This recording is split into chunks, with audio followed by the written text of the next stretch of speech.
Welcome back. You're watching and listening to Breakfast with Stephen and Tamsin. Time for the papers this morning. Joining us once again, anthropologist Mariana Hotter, deputy editor of Spiked, Fraser Myers. Good morning to you. Good morning. Look, I'd like to lighten things up a little bit, but there's not actually much light in this, is there? Start at the bottom. Oh, no, because then we get darker as you move on. No. Oh. Let's start with the Sunday Mirror, should we? And the care home scandal, Marianne. Yeah, so it starts off pretty dark. So, there was an independent review sanctioned by the government that called for £2.6 billion worth of investment that was needed in order to safeguard the children who are in care. So these are kids under 18 who have to, because of the circumstances of their family, need to be looked after either by foster carers or in sort of care homes. It's so underfunded, it's so badly managed that they need £2.6 billion of investment to make sure that these kids have even half a chance of getting off to a good start. Yeah. And at the moment, you've got kids who are 16 who might have already undergone so many episodes of trauma and separation, perhaps neglect, perhaps abuse, assault, and then they go from pillar to post with, you know, repeated short stays in foster care that perhaps break down, care home placements and all the rest of it. At the point you're 16, you're being encouraged to think about going off to live independently, except you don't have the skills to live independently. No. I mean, if you think This is always a shocker. I've heard of this a lot, that you get these kids who are just not ready to go, and they are literally sort of pushed out the door. So when Exactly. your funding's gone. Good luck. Some of them, I mean, there was sort of photographs and reports, sort of first-person reports of people who are care experienced, saying, you know, they told me to go and live in a caravan, or that they're put in hostels or hotels where basically you don't know anybody around you.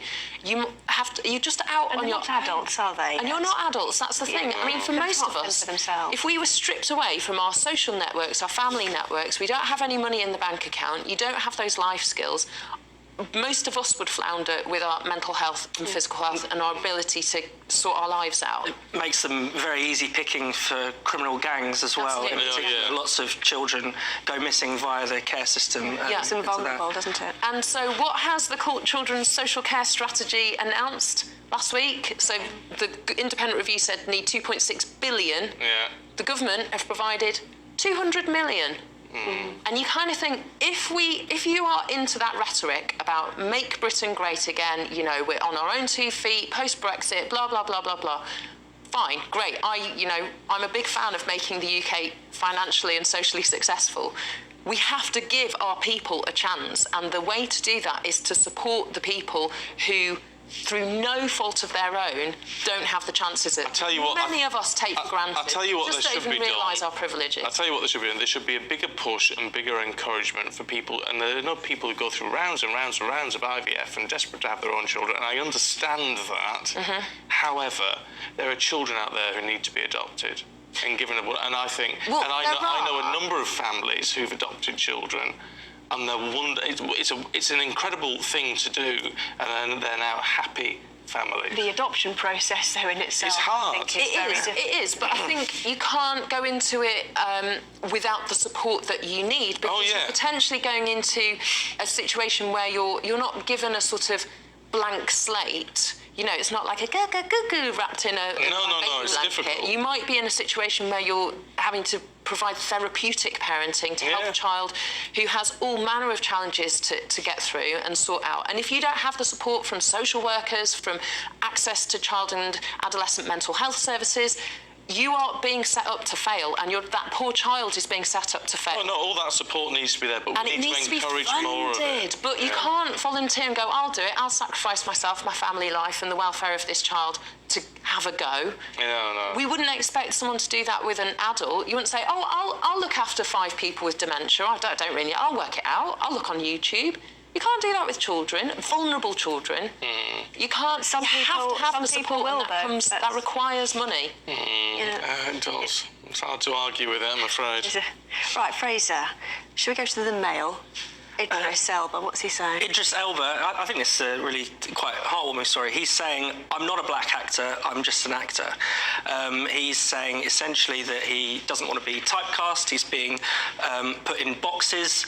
essentially from a kind of well-meaning sense, actually. You know, it's not coming from racists, but from the people talking about diversity and that kind of thing. But he's saying, I'm Idris. I don't want to be the first black actor to do X, Y, Z. I want to be the first Idris to do X, Y, Z. Yeah. So I think it's a nice kind of challenge to the kind of racial thinking that is dominating our culture at the moment. I mean, you know, it's interesting, isn't it? Because I think there's all this talk, whether it would ever happen or not, I don't know, but there was all this talk about him being a Bond, and I think he'd be He'd be perfect, yeah. But of course, the problem with that is it would be headline after headline would say the first black Bond. Inevitably, yes. Rather than just the fact that Idris Elba is an absolutely fantastic actor and would actually do that role really well.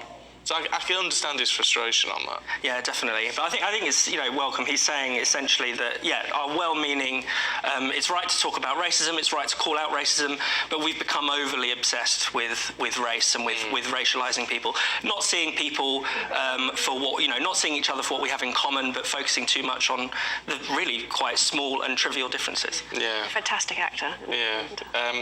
All right, you wanted to talk about Mary, Melinda Messenger. Go on then, now's your time. A bit of a random one. It is random. It's a double-page spread of Melinda Messenger. Yeah. Used to be a sort of glamour model, shot to fame, being very kind of posy and perky. She's hit 50 and she decided that she wants a challenge, so she's going to go trekking in Nepal. And the thing that, I mean, like the details of it, she's raising money for a school for children with hearing impairments, deaf children in Nepal. That's all great. Apparently you can join her because you can pay for your place on the trek as well. So details online somewhere, I imagine. But the thing that I really liked about it was that she was kind of saying, in the kind of the longer interview, she says, you know, there was a point where she, not long ago, she was getting ready for a TV appearance and she was saying to her teenage daughter, oh, I need to dye my hair because there were greys coming through. And her daughter said, well, if you don't mind what your hair looks like all the rest of the time, why would you dye it just to be on TV?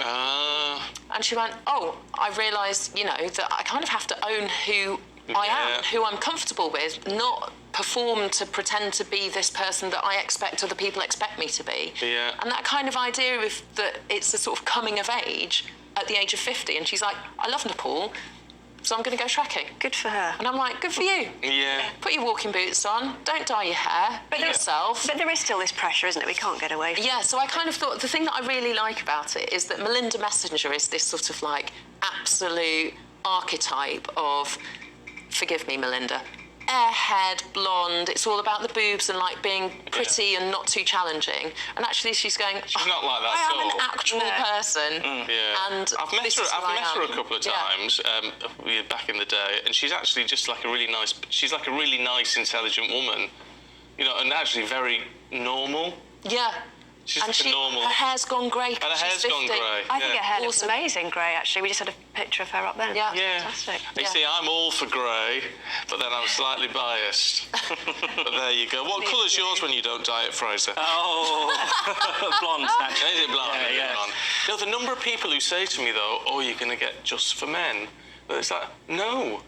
Why would I? But it's different for men. I mean, I know we're in 2023 and it shouldn't be... Yeah, it gives a distinguished look for men. And it's still toxic.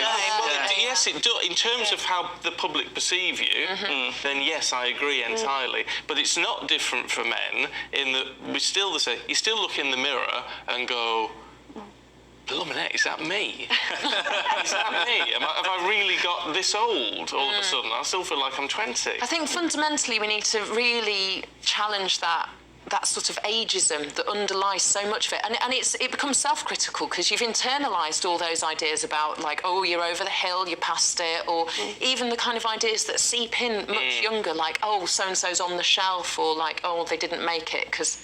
I don't know. And I'm afraid social media is still pushing this. I know that from my own kids. You know, it's all about what you look like. Yeah. So ageism is just the most insane prejudice if you think about it. You know, that's literally going to be you one day. Don't pick on that person. with that. No, or don't the become person. that person. And actually, when did we lose it? It was all about, you'll know all about this, the village elders and all that sort of thing. With age came respect, and it almost seems to have gone the other way to an extent. Well, I mean, we vilify and patronise young people as well. Oh, yeah. I mean, we kind of go, what do they know, they're a child? And you go, well, they're 27 or what have you. Yeah. So, yeah, we've got a lot to work Is on, it not I guess. a privilege to grow old? I think? It is a privilege to grow old. To grow old, yeah. Yeah, absolutely. Or a right, discuss. Well, That's your sociology question for Sunday. Oh, yeah. Is it a privilege or a right to grow old? I wasn't there's one expecting for to you. write an essay Have your this coffee afternoon, but first. if you insist. Mary Ann Fraser, thank you very Thank much. you. It's been good to see you today.